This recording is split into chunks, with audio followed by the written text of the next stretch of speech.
UK မှာကြောင်းတက်ဖို့လာကန်ဒီခေါင်းစားဆုံးမိကုန်းတွေကဘာတွေထုတ်ပိုးလာတင်လဲဘာ document တွေယူလာရမလဲ UK immigration ကဘယ်လိုမိကုန်းတွေမေးတက်လဲစားတဲ့မိကုန်းတွေပဲဖြစ်ပါတယ်အခုကြည့်နေတဲ့သူက UK မှာဒီ January intake ကိုကြောင်းလာတက်မဲ့သူဆိုရင်ဒီဗီဒီယိုလေးကိုစုံထိကြည့်ဖို့အတွက်အကြံပေးချင်ပါတယ်တကယ်တော့နိုင်ငံတစ်နိုင်ငံကနေပြီးတော့နောက်တစ်နိုင်ငံမှာအကြိုက်နေဖို့အတွက်ပြင်ရဆင်ရတာတွေထုတ်ပိုးရတာတွေက trust me ညီလေးတို့ညီမလေးတို့ထင်ထားတဲ့အထက်ပိုခက်တတ်ပါတယ်အဲ့တော့ကိုကစောစောပြင်ဆင်ထားလေကိုတကယ်သွားမဲ့အခါကြလို့ရှိရင်လွယ်ကူလေးပဲဖြစ်ပါတယ်အားလုံးပဲမင်္ဂလာပါ vlog ပိုင်းထေကြီးကနေပြီးတော့ကြိုဆိုလိုက်ပါတယ်ဒီနေ့မှာတော့ကိုထေကြီးကဒီ January intake မှာ UK မှာကျောင်းလာတက်မဲ့ညီလေးတွေညီမလေးတွေအတွက်ပြင်ရဆင်ရလွယ်ကူအောင်ဘာတွေထုတ်ပိုးသင့်လဲဘာတွေပြင်ဆင်လာသင့်လဲလေစိတ်မှာ immigration ကဘလို့မေးခွန်းတွေမေးတက်လဲဆိုတာကိုပြောပြပေးတော့မှာပဲဖြစ်ပါတယ်ပထမဆုံးအနေနဲ့အရေးကြီးဆုံးကတော့ဒီစာရွက်စာတမ်းတွေအစုံလင်ပါရဲ့လားဆိုတာကိုစစ်ဆေးဖို့လိုပါတယ်စာရွက်စာတမ်းတွေကိုကိုအလွယ်တကူယူလို့ရမယ်ဥပမာကြောဘိုး8တို့ hand carry တို့တွေမှာထည့်ခဲ့ပါ passport ကိုယ့်ရဲ့ passport က valid ဖြစ်နေဖို့လိုပါတယ် passport သက်တမ်းကအနည်းဆုံး6လကျော်ရပါမယ်သက်တမ်းများများရှိလေကောင်းနေပါပဲ UK e-visa UK ကအရင်တုန်းကလိုမျိုး passport မှာ visa ကို sticker ကပ်ပေးတာမျိုးမဟုတ်တော့ပါဘူး e-visa ပြောင်းသွားပြီဆိုတော့ကိုက UK VI အကောင့်ကိုဖွင့်ထားပြီးတော့ login လုပ်ထားဖို့လိုပါလိမ့်မယ်ဒါမှ immigration ကိုရောက်လို့ရှိရင်ကိုယ့်ရဲ့ visa status ကိုပြပြီးတော့တခါလေးဝင်လို့ရမှာဖြစ်ပါတယ်အဲ့တော့လေဆိပ်ရောက်လို့ရှိရင်ဒီလေဆိပ်က free wifi ကိုချိန်ပြီးတော့ကိုယ့်ရဲ့ UK VI အကောင့်နဲ့ကို login ဝင်ပြီးတော့ကိုယ့်ရဲ့ visa status ကိုဒီ immigration officer ကိုပြပေါ့နော်တခုရှိတာတခါတလေကိုက airport အတွေ့အကြုံမရှိလို့ wifi မချိတ်တတ်တာမျိုးဒါမှမဟုတ် wifi ချိတ်လို့မရတာမျိုးတွေလည်းဖြစ်တတ်တော့မလာခင်ကတည်းကကိုယ့်ရဲ့ e-visa ကို second shot ရိုက်ထားတာပို့ပြီးတော့ကောင်းပါတယ် visa decision letter ကိုတော့ဒီ soft copy ရော print ထုတ်ပြီးတော့ယူခဲ့ရမှာဖြစ်ပါတယ် cast letter immigration ကကိုယ့်ရဲ့ cast letter ကိုတောင်းကြည့်ပါလိမ့်မယ်ပြီးသွားလို့ရှိရင်ကိုတက်မဲ့ကြောင်းကိုတက်မဲ့ major နဲ့ဘယ်နေ့စမလဲအစရှိတဲ့မေးခွန်းတွေကိုမေးလို့ရှိပါတယ် TB test certificate မြန်မာကျောင်းသားတွေအနေနဲ့က UK ကိုလာမယ်ဆိုလို့ရှိရင် TB test ကစစ်ကိုစစ်ရတယ်ပေါ့နော်အဲ့ဒီ certificate လေးပါကိုနဲ့တူတူယူခဲ့တာပိုကောင်းပါတယ် flight ticket ဒီနေရာမှာအကြံပေးချင်တာကလေယာဉ်လက်မှတ်ကိုလေကို visa ရတာနဲ့သွားမဲ့ရက်ကိုတတ်မှတ်ပြီးတော့ချက်ချင်းဝယ်သင့်ပါတယ်စောစောဝယ်လေဈေးသက်သာလေးပါပဲတရက်စောရင်တရက်တိတိတတ်တာကိုတတ်တာပါတယ်ပြီးတော့မြန်မာကနေ UK ကို direct flight မရှိတာမလို့ကိုအနေနဲ့ဘယ်နိုင်ငံကနေပြီးတော့ transit လုပ်မလဲဆိုတာရယ်ဒီလေယာဉ်တစ်စီးနဲ့တစ်စီးကြားစောင့်ရမယ်ကြာချိန် layover time ရယ်ကြိုကြည့်ထားသင့်ပါတယ်ကိုကလေယာဉ်စီးတဲ့အတွေ့အကြုံတိတ်ပြီးတော့မရှိဘူးဆိုလို့ရှိရင်ဒီ layover time ကို2နာရီကနေ3နာရီတော့အနည်းဆုံးချထားသင့်ပါတယ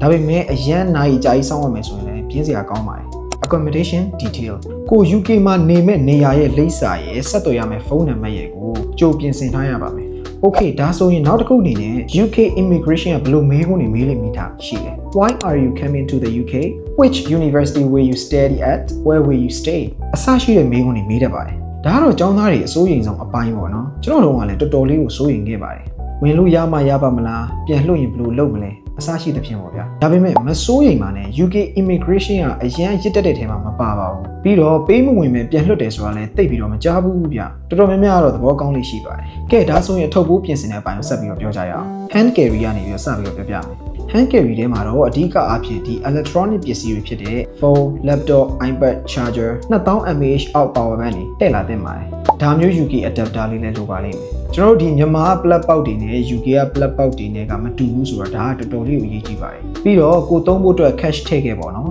်ပေါင်1000အထိတည်လာလို့ရပါတယ်ဒါပေမဲ့ပေါင်1000ကျော်မယ်ဆိုရင်တော့ customer declare လုပ်ရမှာဖြစ်ပါတယ်နောက်တစ်ခုသတိထားမှာတော့ကိုကအလှကြိုက်လို့ဖြစ်ဖြစ် skin care ကျွန်လို့ဖြစ်ဖြစ်ဒီ sun cream တို့ toner တို့လိုမျိုး liquid တွေကို hand carry နဲ့တည်လာမယ်ဆိုရင်တော့ 100ml အောက်ဖြည့်ရပါမယ် 100ml ကိုကျော်ရင်တော့ Whose bag? Right here. Whoa! Can't take this. Why not? It's over 3.4 ounces. Have a good day.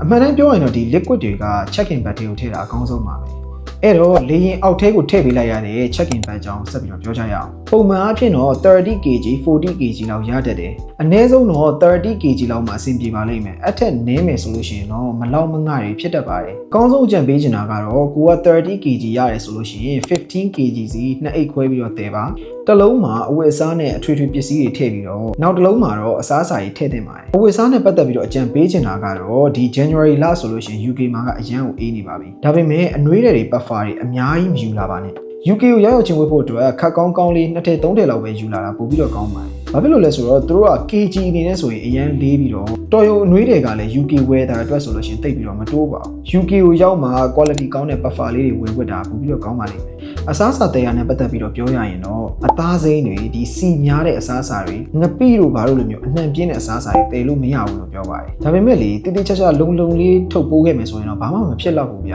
အာမတော့မခံဘူးပေါ့ဗျာကျွန်တော်ကတော့အမြဲတမ်းတည်နေကြပါပဲကျွန်တော်ကတော့အစားသမားမှုလို့လားမသိဘူးအချောက်ချမ်းတွေအများကြီးထည့်ခဲ့ဖို့ကြံပေးခြင်းပါတယ်ဒီမှာကလေအပြင်းစားဝယ်စားမယ်ဆိုရင်ဈေးလဲကြီးတယ်နောက်ပြီးတော့ကိုရှာနဲ့မကိုက်တာမျိုးလည်းဖြစ်တတ်တယ်ဗျပြီးတော့ဒီရှမ်းခောက်ဆွဲ6တို့ထမင်းတုပ်တို့လို ready made လေးတွေနဲ့ထမင်းနဲ့နယ်စားဖို့အတွက်အနှစ်ထုတ်လေးတွေတည်လာဖို့ကတော်တော်လေးကိုအရေးကြီးပါတယ်ဘာဖြစ်လို့လဲဆိုတော့ UK ရောက်လို့ရှိရင်ကျောင်းစာရဲ့ part time အလုပ်တွေနဲ့အရန်အလုပ်ရှုပ်တတ်တော့တစ်ခါတလေမှချက်ဖို့ပြုတ်ဖို့မအားတာမျိုးဖြစ်တတ်ပါတယ်အထူးသဖြင့်လန်ဒန်လိုနေရာမျိုးမှာဆိုလို့ရှိရင်တနေရာနဲ့တနေရာသွားဖို့အတွက်ကနိုင်နဲ့ချီပြီးတော့အချိန်ကုန်တာဖြစ်တဲ့အတွက်မနက်ပိုင်းအတန်းချိန်နေဆိုလို့ရှိရင်အစောကြီးထပြီးတော့သွားရတတ်တယ်အဲ့ခါကျတော့ဒီရှမ်းခောက်ဆွဲ6တို့ထမင်းတုပ်တို့ရှိတဲ့အခါကျတော့မနက်စာမငတ်တော့ဘူးပေါ့ဗျာနောက်တစ်ခုအနေနဲ့ကတော့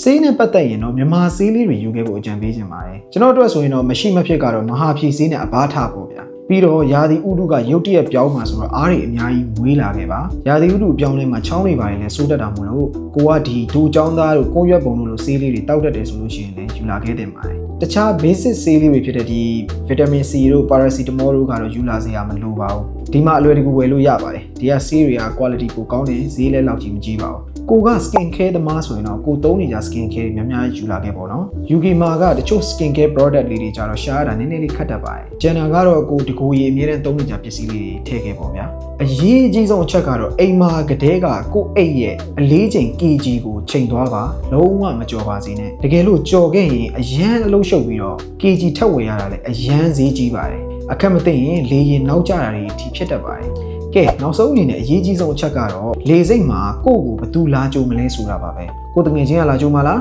ဆွေမျိုးသားချင်းကလာကြိုမလားဒါကအရန်ကိုရေးကြီးပါတယ်ဘာဖြစ်လို့လဲဆိုတော့အခုမှ UK ကိုလာမဲ့သူတွေအတွက်ဆိုလို့ရှိရင် UK ရဲ့ transportation system ကအရန်ရှုပ်ထွေးတယ်လို့မျိုးဖြစ်နေတတ်ပါတယ်ပြီးတော့ဒီမှာက card နဲ့သုံးရတာများတဲ့အတွက်ချို့နေရာတွေမှာငွေသား cash နဲ့သုံးလို့မရတာတွေရှိပါတယ်အဲ့တော့ကိုယ့်အနေနဲ့ဘယ်သူမှလာမကြိုဘူးဆိုရင်တော့ UK ရဲ့ transportation system ကိုကြိုလေ့လာထားပါဒီမှာက transportation နဲ့ပတ်သက်တဲ့ app တွေရှိပါတယ်အဲ့ဒါလေးတွေကိုလည်း download ဆွဲပြီးတော့ရင်းနှီးအောင်လုပ်ထားတာကောင်းပါတယ်ပြီးတော့လေစိတ်ကနေပြီးတော့ကိုနေမဲ့နေရာကိုဘယ်လိုမျိုးသွားရမလဲဆိုတော့ကြိုတင်ပြီးတော့လေ့လာထားသင့်ပါတယ်ဒါကြိုတဲ့သူရှိရင်တော့အဆအဆရရအဆင်ပြေတာပေါ့ဗျာတော်တော်များများကလည်းကျွန်တော်ကိုလာမေးကြရင်ကျွန်တော်လေစိတ်ကိုလာကြိုပေးတဲ့ service ဒီ airport pickup service ရှိလားပေါ့နော်ကျွန်တော်ကတော့လာကြိုပေးတာမျိုးမလုပ်ပါဘူးကျွန်တော်က Coventry မှာနေတာဆိုတော့ဒီ Coventry ကနေပြီးတော့ London လေစိတ်ကိုသွားကြိုဖို့ဆိုလို့ရှိရင်အနည်းဆုံးအသွား3နာရီအပြန်3နာရီလောက်ကြာတတ်လို့ပါအဲ့တော့ဒီလေစိတ်မှာကြိုတဲ့ကိစ္စကတော့ကိုယ့်ကိုကြောင်းလျှောက်ပေးတဲ့ agent တွေ consultant တွေကိုစီစဉ်ခိုင်းတာပို့ပြီးတော့ကောင်းပါတယ်အဲ့ဒါကြောင့်လေဒီ education consultant ရွေးချယ်တာအရင်အရေးကြီးရလို့ကျွန်တော်ခ